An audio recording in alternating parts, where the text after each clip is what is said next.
wa kimataifa ndio ambao tunakwenda kuanza nao kwenye makao makuu ya michezo kwa siku ya leo. Lakini tuko live YouTube pale, unaweza kututazama na ukatuachia ujumbe wako, nasi tutakuja tuweze kupita nao kwa haraka sana. Fanya sasa, lakini pia unaweza kutembelea katika kurasa zetu za Instagram Majid83TZ kwa farasi wa vita. Nako pia unaweza ukatuachia ujumbe wako. Lakini fahamu kurasa mama wa EFM Tanzania yako majambo mengi ambayo tumekuwekea kule, unayo nafasi pia kuweza kutazama. Lakini nikwambie leo bado tutakuwa na mwanamke wa shoka kwenye soka. Tunamzungumzia Christina Mwagala ambaye sasa ni afisa habari wa timu ya Tabora United. Atakuja kuzungumza kwa sababu katika maafisa habari wote wale wa ligi yeye ndo mwanamke pekee kwa sasa kwenye ligi yetu, na ana msimu minne.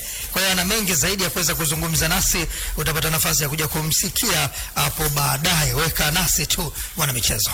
Sawa, kama ambavyo tumezungumza awali, yapo mengi ambayo tumejidhatiti kuyazungumza. Lengo ni kunyoosha palipopinda paka kwenye mstari wake. La kwanza ambalo tunaanza nalo ni kuhusiana na taarifa za Young Africans kujibiwa barua yao na bodi ya ligi kwamba hawana sifa hata kiduchu za kupata alama tatu wanazozidai. Sasa Young Africans inaelezwa wamefunga mikanda, wamekusanya mabegi yao, wako safarini kuelekea kasi ambako wanapeleka malalamiko baada ya bodi ya ligi kuto wapa alama tatu hizo. Wanaenda kudai huko kasi. Kwa hiyo kwenda kasi Abisai Steven Junior mpaka uende na mabegi, yani mpaka uende wewe mwenyewe ama unaweza ukatulia tu hapo ukaandika mambo yakafika kasi, yani mpaka wenyewe wakuone kule Uswizi face to face ndo serious Switzerland kule mpaka wakuone. Kwenye kufanya malalamiko kuna njia nyingi. Kuna hiyo ya kimtandao kwa kupitia email husika, lakini kuna ile ya unaamua kupeleka mwenyewe barua zako mwenyewe umeziandika. Hiyo ni wewe tu unavyoamua. Kama ile kuomba kazi unaambiwa uje mwenyewe na vielezo vyako au tume kwa email hii, na yenyewe inafanya kazi namna hiyo. Kwani kulikuwa na haja ya Young Africans kwenda kufika kasi kwa ajili ya kudai na malalamiko ambao wako nao dhidi ya Simba kwenye mchezo wao ulioahidishwa? Kulikuwa na haja ya kufika kasi Young Africa? Kwanza mimi ninaweza kikachero kuhusiana na haya mambo. Waite kati la kikachero ni kwamba bodi ya ligi haijajibu barua yoyote kwenda kwa Yanga Sports Club kuhusiana na issue ya dabi kuhairishwa na madai ya Yanga kutaka alama tatu na mengineyo. Abisai Stephen huyo sasa. Bodi haijafanya hivyo. Hiyo moja. Lakini pili, lakini bodi walipokea barua ya Yanga. Lakini pili sasa. Kabla hujaenda pili, lakini bodi walipokea barua ya Yanga. Bodi wamepokea. Lakini wao mpaka sasa ndo hawajajibu chochote. Za kikachero hizo. Za kikachero. Lakini ziko ambazo zinasema wameshajibu barua. Hiyo ambayo ndio mimi sasa nimesema hawajajibiwa. La pili, klabu ya Yanga haijapeleka shauri lake kwenye mahakama ya usuluhishi ya michezo kasi kama ambavyo inaripotiwa. Yanga bado wanasubiri majibu kutoka bodi ya ligi. Kwa hiyo hizo ndizo za kikachero ambazo nimezipata kutoka kwenye klabu ya Yanga yenyewe na ukaziamini na kutoka kwenye bodi ya ligi yenyewe. Umeelewa? Haya, swali la Maziko ameniuliza, je, uko kuna hoja ya Yanga kwenda kasi, si ndio? Haja. Haja maana yake unaamini wewe una sababu za msingi. Moja, una ushahidi wa kusupport sababu zako za msingi. Ndio maana unapinga au hujaridhishwa na maamuzi fulani, unaenda ngazi inayofuata, si ndio? Sasa kwenye sakata lile la mechi kuhairishwa, Yanga hawana hoja ya kudai alama tatu. Sababu ya kwanza nyepesi ni kwa sababu bodi ya ligi ilitangaza kuahirisha mechi mchana saa 8 kwa sababu ambazo wao wamesema wameshindwa kufikia hitimisho ili kujipa muda wa kuendelea kuchunguza. Kwa muda ule hawakuwa wanajua nani yupo sahihi. Kwa hiyo hawakuweza kuamua kwa favor ya timu gani, either Simba either Yanga. Kwa hiyo kwa sababu walikuwa wanaendelea kuchunguza, wakasema sasa hatuwezi kuendelea na mechi. Sababu ya pili wao wakaitaja ni sababu za kiusalama na mambo mengineyo, si ndio?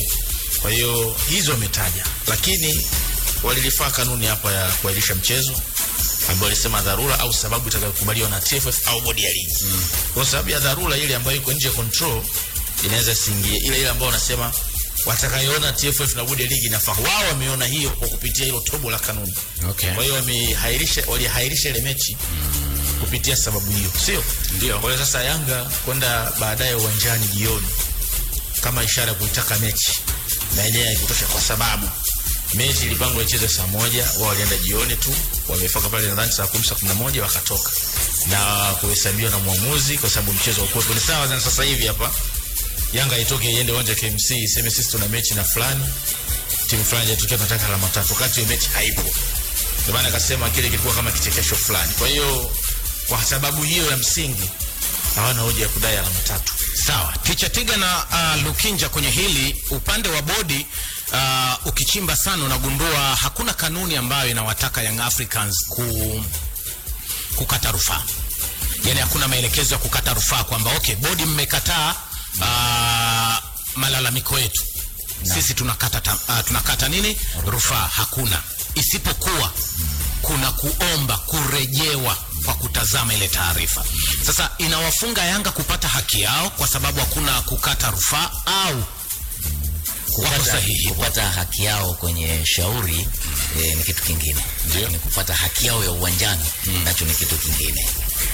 Hapa kama tutaizungumza bodi, tunazungumza labda weakness au dhaifu wa kikanuni ambayo haimpi mamlaka ya kutoka ngazi hiyo swala lako likajadiliwe ngazi nyingine. Hii kama haifuangaliwa basi na maana ilikuwa ni chombo cha mwisho. Chenyewe kukifanya maamuzi hakuna ngazi ya juu unaokwenda. Hapa ni swala jingine. Ndio maana kama ndivyo, kama hakuna chombo cha juu basi Yanga kwenda kasi wako sahihi. Lakini kama kipo chombo cha juu kinachoruhusu jambo ambalo limeambiwa na bodi hasa kwenye situation kama hii likaenda kwenye kamati nyingine na kutatuliwa, hawapo sahihi pia kwenda kasi. Ndio hakuna sasa sehemu ya kwenda sehemu nyingine. Yaani ukishamalizana na bodi hakuna sehemu ya kwenda kwa humu ndani. Labda wewe kama unataka marefu ndio unaenda kasi. Yes, basi wako sahihi kwenda kasi. Lakini wanachokidai mpwa. Yes. Wanapoteza muda tu Yanga, au kuna kitu wamekiona wana hoja ya kushinda kesi? Hapana, hawana hoja. Ili liko wazi. Hawana hoja ya kushinda. Young Africa. Mechi na taratibu zake za mchezo. Yes. Mechi ina taratibu zake za mchezo. Juzi wengi walikuwa wanatoa reference ya Ahly na Zamalek. Ndio. Yes, lakini kama unatambua Zamalek walikaguliwa na mwamuzi wakasubiri kwa sheria yao dakika 20. Referee kwa maamuzi yake kwa mamlaka alionayo ya sheria namba 5 referees katika mchezo, katika 17 laws of the game sheria namba 5 inasema referees, namba 6 inasema referee assessor.